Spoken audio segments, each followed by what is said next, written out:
cette période est une période festive, nous ne sommes pas distraits. Parce que nous avons conscience des choses spirituelles. Alléluia. Et en ce temps qui reste, le Seigneur dit, porte, élevez vos linteaux. Je disais tout à l'heure que Dieu dit, Ecclésiaste dit, la fin d'une chose vaut mieux que son commencement. Pourquoi? La fin d'une chose vaut mieux que son commencement. On en a parlé ici quelques dimanches passés. La fin d'une chose vaut mieux que son commencement. Pourquoi le début n'est pas aussi important et puis le Seigneur dit c'est la fin. C'est la fin qui est plus importante que le commencement. Ça veut dire que Dieu avait nous dit que le 1er janvier 2024 est moins important que le 31 décembre 2024. Alléluia. Il a dit de nous dire que le mois de janvier est moins important que ce mois dans lequel nous sommes. Parce qu'il dit la fin vaut mieux que le commencement. Pourquoi il dit cela? Et je nous l'ai expliqué ça ici. Vous dites que la fin, quand on parle de la fin, il y a aussi un commencement. Parce que la fin là, annonce un nouveau commencement. Il n'y a pas de fin sans commencement. Il n'y a pas de commencement sans fin. Quand on met fin à quelque chose, c'est qu'il y a une nouvelle chose qui va commencer. Alléluia. Alléluia. Donc la fin là, il y a deux réalités dans la fin. Il y a la fin et puis il y a même temps un commencement. Alléluia. Alléluia. Donc la fin, ça ne fait pas fin, ça ne fait pas arrêter les choses. Mais la fin a le pouvoir de déclencher de nouvelles choses. Alléluia. Alléluia. Ça veut dire que c'est à la fin qu'on se projette dans le nouveau commencement. C'est à la fin de l'année. C'est pourquoi la fin de l'année est très importante. Parce que c'est à la fin d'une année qu'on prend le pouvoir sur la nouvelle année. C'est pas quand on est dans la nouvelle année qu'on prend autorité sur l'année en question. Mais c'est à la fin. Donc la fin consacre une fin, mais la fin aussi déclenche un commencement. Donc entre la fin et puis le commencement, là, il y a une réalité qui est au milieu. Cette réalité-là s'appelle une porte. Il y a une porte entre la fin et puis le commencement. Donc entre la fin et puis le commencement, il y a une transaction spirituelle qui s'opère là. C'est pourquoi l'Église dit la fin vaut mieux que le commencement. Parce que c'est à la fin là qu'on peut décider de ce qui va arriver. Alléluia. Alléluia. Donc entre la fin et le commencement, il y a une ouverture. Et cette ouverture s'appelle une porte. C'est une porte. Vous allez voir, nous sommes en train de finir décembre. Et on va entrer bientôt en janvier. Mais dans le monde spirituel, il y aura un passage entre décembre qui est la fin et janvier qui est le nouveau commencement. Il va y avoir une transaction spirituelle à cette occasion. Que nos yeux ne voient pas. C'est pourquoi on ne peut pas être distrait. Alléluia. Si tu es distrait, tu peux échapper le commencement. Tu peux perdre le nouveau commencement qui va arriver à la fin. Alléluia. Et j'ai envie de dire qu'à la fin, il y a un résultat qui est attendu. Il y a une gloire qui est attendue. Il y a une récompense, il y a un trophée qui est attendu. Donc, aujourd'hui, le verset, on a encore 7 jours.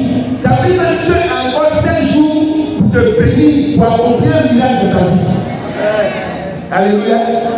Donc, ces temps que nous sommes en train de vivre sont des temps très sérieux, très prophétiques, à ne pas négliger. Que ce soit ici à l'église, que ce soit à la maison, en famille, c'est très prophétique, c'est très spirituel. Ces moments-là sont des moments très spirituels. Donc, un chrétien ne doit pas s'amuser à dormir.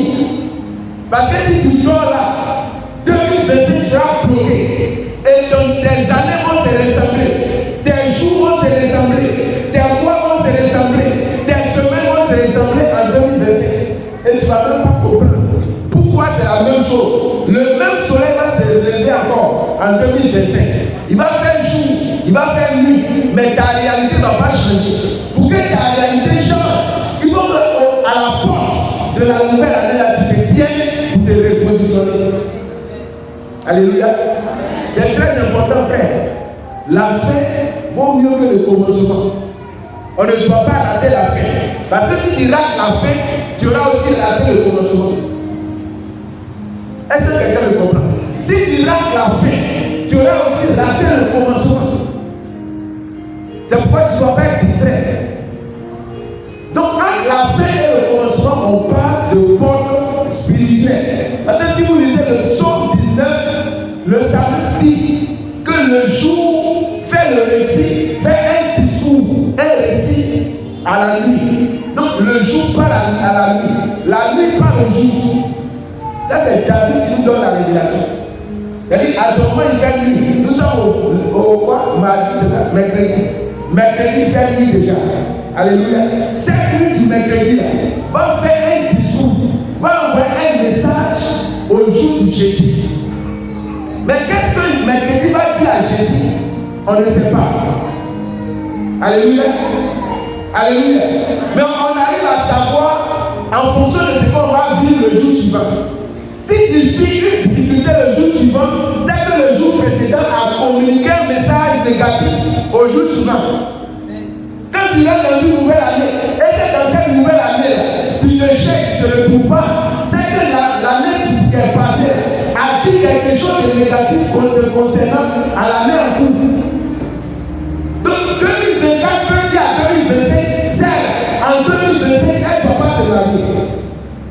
2024 peut dire à 2025, lui là, qu'il est chômé en 2025. Alléluia. Il ne faut pas dire amen sur tout. J'ai dit qu'il est chômé en 2025, il dit amen encore. Alléluia. Est-ce que vous voyez? Donc il y a une réalité spirituelle quand un temps doit passer et qu'un nouveau temps doit arriver. Il y a un enjeu, il y a une réalité spirituelle, il y a une bataille, il y a une guerre là. C'est ça qu'on appelle la réalité des portes. Donc une porte, donc c'est quoi? Une porte, à la maison derrière les portes, une porte permet d'entrer, une porte permet de sortir, n'est-ce pas? Une porte. Quand tu venais ce soir, tu as fermé la porte de ta chambre. Parce que tu ne veux pas que quelqu'un entre là-bas. Donc une porte là, ça permet de contrôler les entrées et les sorties. Alléluia. Donc à la fin, il y a un contrôle qui se passe là. Ça permet de contrôler les entrées et les sorties. C'est ça l'un des rôles d'une porte. Ça te permet d'entrer. S'il n'y a pas de porte, tu ne peux pas entrer. Donc la porte te permet d'entrer. La porte aussi, quand tu veux sortir, c'est par la porte que tu sors. Donc la porte joue ce double rôle des entrées et des sorties. Alléluia. Ça c'est dans le monde physique. Mais dans le monde spirituel, c'est la même réalité. C'est la même réalité. Et je suis très béni par ces 3 jours-là qui sont prophétiques. Pourquoi je dis c'est prophétique? Parce que l'église universelle elle-même là est en train d'ouvrir aussi des portes. Ceux qui ont suivi la télé hier, le pape hier a ouvert la porte de 2025. Vous avez vu ça? Il a ouvert les portes. Alléluia. Il a ouvert les portes de 2025. Dans la basilique Saint-Pierre de Rome. Il y a une porte là-bas. On ouvre ça chaque 25 ans. C'est une porte de l'église. Chaque 25 ans, et chaque jubilé, chaque 25 ans, cette porte-là s'ouvre. Donc, ça veut dire que ce que l'église a fait, ce que le pape a fait, c'est une action prophétique. Ça veut dire que 2025 est pour une année sainte, une année de victoire, une année d'ouverture. Donc, nous qui sommes en train de prier pour la porte ici, nous sommes dans la vision de l'église. Donc, ce n'est pas une invention à faire les portes là. Et le dimanche prochain à la cathédrale, le diocèse d'Abidjan sera, les portes seront ouvertes. Les portes du diocèse d'Abidjan seront ouvertes à la cathédrale par le cardinal. Et je t'encourage à aller à cette porte-là. Moi je serai là-bas, il faut que je passe cette porte-là. Alléluia. C'est pourquoi il ne va pas prier ici le dimanche prochain. Parce que tout le diocèse d'Abidjan sera à la cathédrale pour vivre cette réalité spirituelle. Apparemment, ça ça peut être banal, mais c'est spirituel et c'est biblique. Alléluia. Alléluia. Donc les portes sont ouvertes depuis hier par le premier responsable de l'église, le pape. Quand j'ai vu ça, j'étais trop béni. Alléluia. Donc la porte, c'est ça. La porte est une réalité spirituelle d'abord. C'est une réalité spirituelle. Donc la porte, c'est donc aussi un lieu de rencontre entre le monde spirituel et le monde physique. La porte, c'est un lieu de croisement entre les choses spirituelles et les choses physiques. La porte, ça permet au spirituel d'entrer en contact avec le physique. Ça permet aussi au physique d'entrer dans le spirituel. La porte. Alléluia. Donc ce que le pape a fait physiquement, c'est aussi un acte spirituel. Ça a une portée spirituelle. C'est spirituel. Parce que Jésus a dit, tout ce que vous allez délier sur la terre sera délié dans le ciel. Tout ce que vous allez lier sur la terre sera lié dans le ciel. Donc la porte, c'est un lieu de rencontre entre le spirituel et le physique, entre les entités spirituelles et la terre. Donc on ne doit pas jouer avec ça. Alléluia. Alléluia. C'est très important. Donc c'est aussi un lieu de transaction spirituelle. C'est un lieu d'échange. C'est un lieu d'échange. On peut te voler quelque chose à la porte. À travers une porte, on peut te voler. À travers une porte, on peut échanger les choses.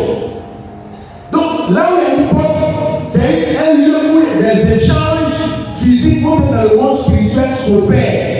Des échanges, des transactions physiques ou spirituelles.